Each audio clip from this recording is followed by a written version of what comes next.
Hello there, welcome to another episode of World of Tanks at Engani Titan. So I'm on the IS-3 and we're on Thiepval Ridge, and I know this game is going to give me cause to reconsider my ammunition loadout for the IS-3. We will get to that later on. Thiepval Ridge, it's been a map that I've had a hard time getting to grips with. I'm still not entirely satisfied that I have a firm grip on it. When it came out first in heavy tanks, I tended to go the northern route, particularly if I started on this side of the map, on the eastern spawn. And that kind of works out okay if you're in heavy tanks with good turrets and good long range guns, so it tends to favour tanks like the T-29 or the T-32. But the problem is you get bottlenecked around B6, A6, behind the buildings there, around the ridges at the edge of the trench line. Usually by tank destroyers down at the hill at sort of E or F8 to E8. That hill dominates that whole area, dominates the trench line. Now sometimes you could infiltrate along the low ground there, right at the edge of the map, along the A line, right over as far as A9, and swinging south along that road in A0 to B0.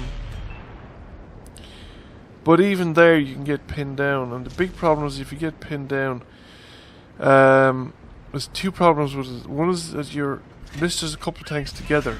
You're very vulnerable, especially in a heavy tank, to being circled to death in a medium tank if you get to the far end of the road, if you get as far as A0, B0.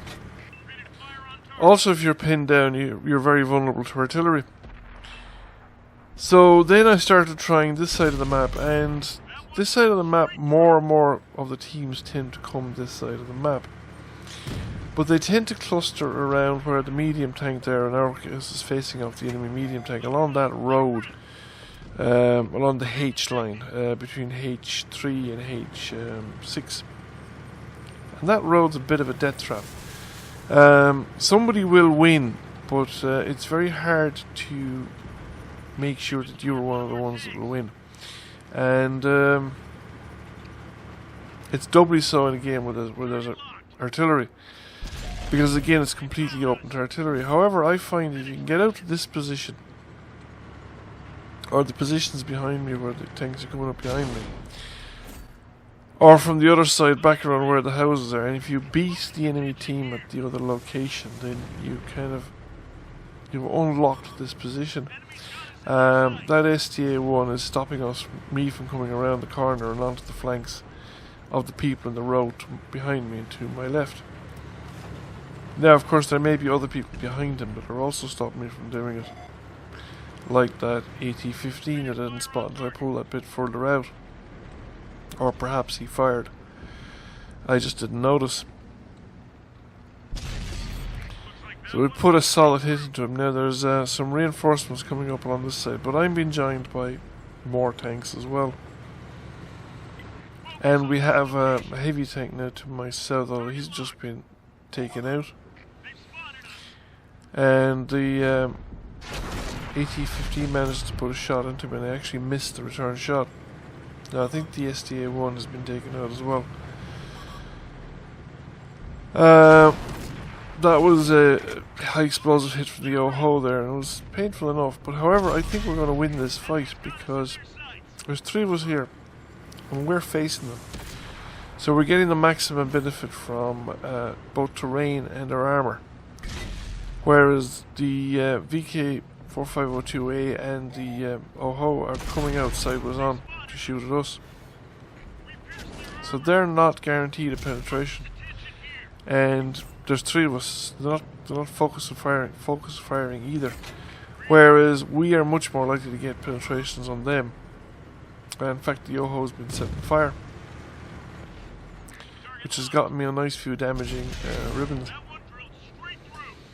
We've put another one round in the AT-15 there, and the VK-4502 has just popped out again, but I didn't have a round ready.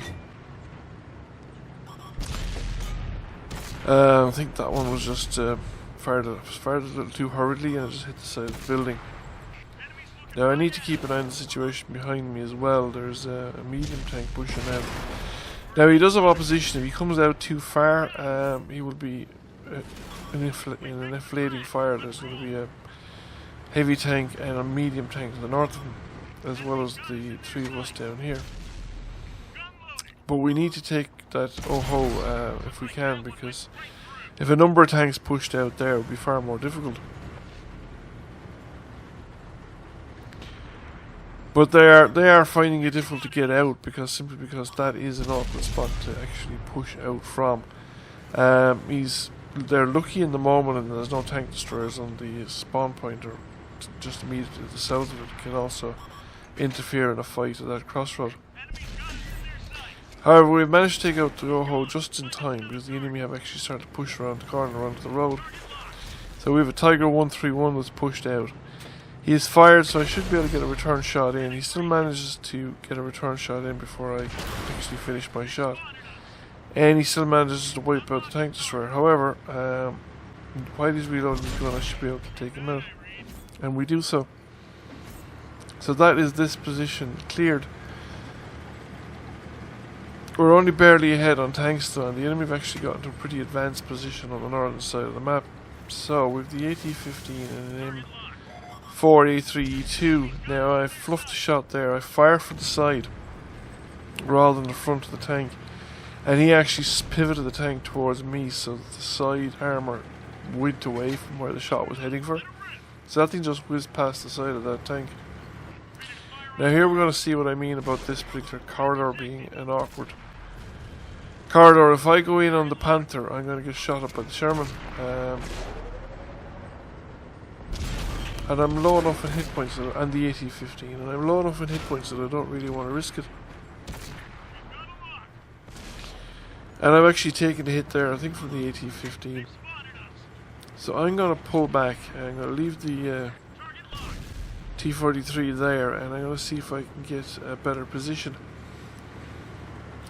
Or side screw up the corner, or something that's going to be a bit different, rather than allow the situation continue. Bounced that shot off the AT-15 there, but I reckon I had a good defensive position here.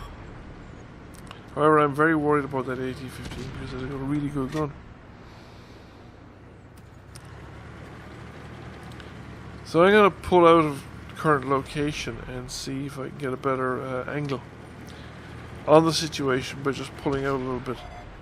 And as I pull out, the AT-15 is still kind of more or less side on.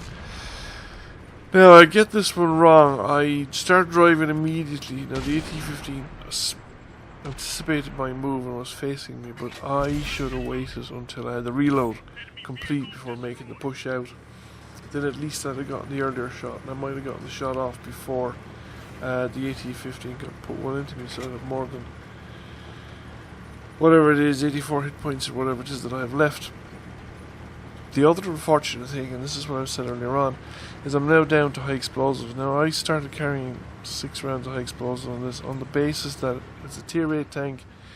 You'll see enough tier 10 games, and often enough, if you're lucky you survive to the end of the game, you can run into a tier 10 tank with 100 or 150 hit points, and sometimes in a very good defensive position. And rather than trying to penetrate or hit weak spots with the rather problematic gun on this tank, it's good enough I suppose for a Russian heavy tank gun, but it is pretty problematic by the standards of some other nations. Not a guaranteed hit or a guaranteed shot when you take a shot on a particularly small target.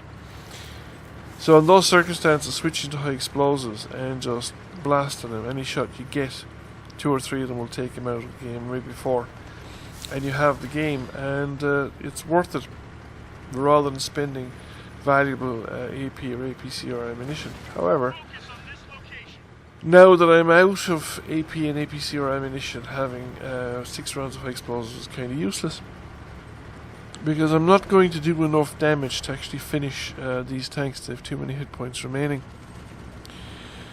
and I don't have enough either to take the hits. So my primary function here now is a distraction, just try and keep my tank alive for as long as possible. I snapped that shot off. I don't think I actually realised I was down to HE until I actually fired that shot. But the other problem we have is that we're not well deployed to take the maximum use of what I'm doing, and our medium tank that was closest to the enemy and the one that was spreading their attention managed to get himself killed. The problem now is that all remaining tanks are on the same side. It would be better, for instance, if that heavy tank, which I think is the T-32, up there on C2, actually started slipped around by C, B2 and A2 and came around from that side just to spread their attention, so there's a chance that a turret would present its side or its back because it was looking at the other tank.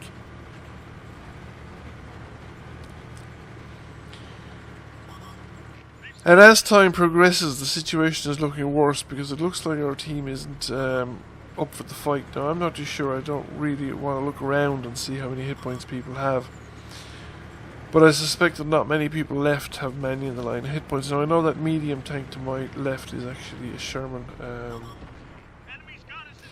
So he wouldn't have many hit points to begin with, and he wouldn't have armour that would stop anything like the rounds that are flying around in the top tier tanks here. So I'm going to continue like peeking the ridge and try and keep these guys in sight so that maximise the chances that our team will have the opportunity to shoot at them, because if I'm targeted, they're looking in my direction. Therefore I have a very good, like the gun is pointed to me, so the tanks on the flanks would be in a very good position, and the T-32 is making his move, but I think he's making a mistake here. He's coming directly towards them. So he's in should we say, the angle of view of them when they're looking at me. Whereas if he had gone around, I think, the other way, it would have taken slightly longer and he could have made his move earlier. And he'd have been in a much stronger position to spread the attention of the enemy tanks. So he's charging in, and I decided to give him some assistance. Didn't draw any fire there, so I put a round into the back of the Tiger 1. And I'm waiting for the reload now before I come out again, and I make the mistake here of firing. I couldn't stop myself firing, but I'd have been better off if I'd actually managed to redirect that shot onto the Tiger 2. Because I would probably reduce the Tiger 2 from a shot on the back of into the engine down to a one-shot kill, even with the limited amount of ammunition I had remaining. So it would have made life a lot easier. I now have 3 rounds of high explosives left, and we have 2 enemy tanks, and there's more hit points than I can manage. Now, I managed to knock another sliver of health off the Tiger 2 there. And I've only got now 2 rounds remaining. The T-29 is trying to work his way around my right, and the Tiger 2 is coming around from the other direction, and I need to keep the Tiger 2 occupied. So I was hoping that I could shoot the commander's hatch, but I think I hit a root or a twig or a branch or something actually fairly near. That explosion went off very near, so now I'm out of ammo. However, I can still act as a target and keep these guys occupied. I just want to make sure the Sherman isn't expecting me to do something, or is going to do something, relying on the fact that I could back him up. I can't. I'm now very, very limited in what I'm doing, and the Sherman's actually opening the distance between us, which is not the dumbest of ideas, because the game is now hitting into the last minute, and if we can actually keep ourselves alive, we might win on the hit points damage done. Although I have my doubts. I think that they might actually still have the edge at hit points. They are, however, pushing on, and the T-29 has continued to push on my right. I now want to see where the Tiger 2 is. So I pop up, 6th sense goes off. He hasn't advanced as far as he might have had. And I've got terrain between myself and him, so I can stay out of his line of sight, but I need to keep an eye on him. And then keep an eye on T29 when you reappear, because he's going to turn up, and here he is. So he's turning up now. I want him to his attention on me, rather. I want him to keep his attention on me and give the Sherman every chance I can give it. I actually managed to get the ram in, but he had too many hit points remaining for the ram to kill him. And unfortunately, the Sherman wasn't able to get a second round in before he got the round back out. However, he does manage to get his second round in and get the kill before the game is over. I think that Sherman was using 105mm derp, which has a really long reload time. Though in the circumstances, the 75 or the 76 would have been better. So we got over 4,500 damage. We only got 706 assisted damage, because despite having a lot of ribbons, 12 ribbons, quite a few of them were just the Yoho on fire, so there was fairly small increments. We also managed to land the high caliber medal and a first class mastery badge. Didn't quite get the steel wall. We didn't survive anyway, so that Sherman did very, very well. He came number 1 by experience, and he damaged quite a lot of enemy tanks as well. Looking at the match results more closely, while we had more 0-0-0 players, the enemy players that managed damage, quite a few of them only really managed one shot. Whereas the guys and Earth guys that managed to hit somebody managed to hit them more often, which is usually the key difference between one team and another. The Sherman also had heated damage 9 targets, the same as myself, and lucky I did slightly more damage, but I had a higher tier tank. So overall, I hope you enjoyed the video, and if you found it interesting, please give it a like. If you haven't already done so, please consider giving the channel a subscription. I thank you all for watching, and I will catch you again soon.